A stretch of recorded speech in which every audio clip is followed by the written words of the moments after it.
আসসালামু আলাইকুম রহমতুল্লাহি বারাকাতু। সমগ্র বাংলাদেশের ভাই ও বোনেরা সবাই ভালো আছেন। আল্লাহ পাক আপনাদেরকে ভালো রাখছেন। আমিও দোয়া করি আমার সারা বাংলাদেশের যত পুরুষ মহিলা আছে, ছেলে মেয়ে যারা ছোট আছে, সবার জন্য দোয়া রইল। সবাইকে আল্লাহ সুস্থতা দান করুক, আর সবাই যেন সুখ শান্তিতে দুনিয়ায় জীবনযাপন করতে পারে, আর পরকালে যেন সবাই মাগফিরাতও কামনা করি, পরকালেও যেন সবাই সুখ শান্তি অর্জন করতে পারে, সেজন্য দোয়া করব। এখন আজকের বিষয়টা হলো শিরক। শিরক কী জিনিস? শিরক হলো ওই সকল জিনিসকে বলা হয় আল্লাহর সাথে কাউকে তুলনা করা বা তার মতো সমান ভাবা বা বড় মনে করা। যেমন এই বটগাছটা অনেক বড়, এই সূর্য আমাকে দেখভাল করতেছে, মানে বড় কিছু আল্লাহ বাদে অন্য কিছুকে বড় মনে করা বা আল্লাহর সাথে কাউকে তুলনা করা ইত্যাদি ইত্যাদি বিষয়কে শিরক বলে। আর আল্লাহ পাক শিরকের গুনাহ কখনো মাফ করবেন না। শিরক যারা করে তাদেরকে বলা হয় মুশরিক। শিরক যেমন সহজ সরল একটা আমি জিনিস বলি, যেমন কেউ বড় একটা ছবি আর্ট করছে কাচের গ্লাসের ভিতরে অথবা বাহিরে, পাথর দিয়ে খোদাই করে একটা ছবি আর্ট করছে বিশাল বড়। ওই ছবিটারে যদি কোনো ব্যক্তি ভুলবশত হোক আর ইচ্ছা করে হোক আর অনিচ্ছায় হোক, এই ছবিটারে যদি সম্মান করে, এটা শিরকের ভিতর পড়ে যাবে। কারণ আপনারা সম্মান করতে বলছে, সৃষ্টিকর্তাকে সম্মান করতে বলছে।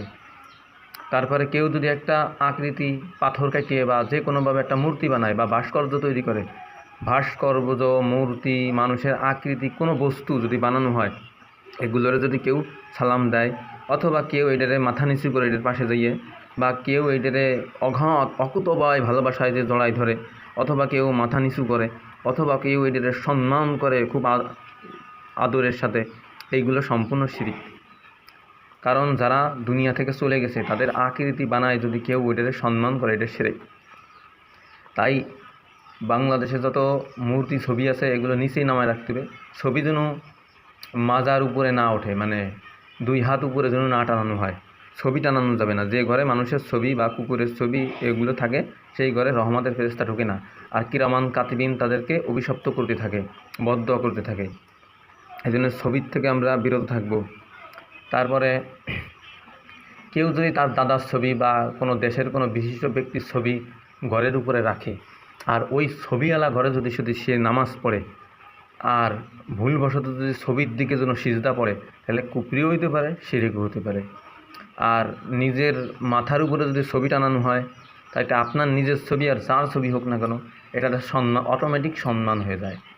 তাহলে এটাও শিরক হইতে পারে, কুফরিও হইতে পারে। আর ওই ছবি টানানো ঘরে যদি কেউ নামাজ পড়ে, এটা শিরকও হতে পারে, কুফরিও হতে পারে, অথবা কবিরা গুনার ভিতরে যাইতে পারে, মানে বড় কিছুর ভিতরে যাবে। আর নামাজ তো ওটা যে নামাজের লেখক যে দেখবে, যে ফেরেশতা নামাজ দেখভাল করবে, আর ওই ছবি যদি টানানো থাকে, তাহলে এই ছবিটা লানত, এই ফেরেশতা তাকে লানত দিবে। লানত মানে অচিরে যেন ধ্বংস হয়ে যায়, আর যেন আয়ের বরকত কমিয়ে যায়, মানে বিভিন্ন। আর রহমত বরকতের যে ফেরেশতা আছে, সে তো বরকত দেবেই না আপনারে, আর বরকত দিলেও বালা মুসিবতের বরকত দিবে। কারণ সব কিছুর মালিক তো আল্লাহ, মানে দেখভাল করার জন্য তো ফেরেশতা আছে। তারপরে ওই কোনো ঘরে যদি কোনো মূর্তি বানানো থাকে, মানে অপ্রয়োজনে মূর্তি বানানো যাবে না, অপ্রয়োজনে ছবি তোলা যাবে না। এক ব্যক্তি মোবাইলে একটা পাইছি, একটা ছবি তুললাম, এটা যদি প্রয়োজন ছাড়া যদি হয়, এটা ওই ছবি তোলার পরিবর্তে যতটুকু গুনাহ হবে কবিরা গুনাহ, তার আমল নামায় কবিরা গুনাহ উঠে যাবে। মোবাইল আছে, ক্যামেরা আছে, ছবি তোলা যাবে না। এমনি আপনি গাছগাছরা, জড় পদার্থ, প্রাণহীন যেগুলো আছে ওগুলোর ছবি তুলতে দেন, কিন্তু বিশেষ করে মানুষের ছবি তোলা নাজায়েজ, হারাম।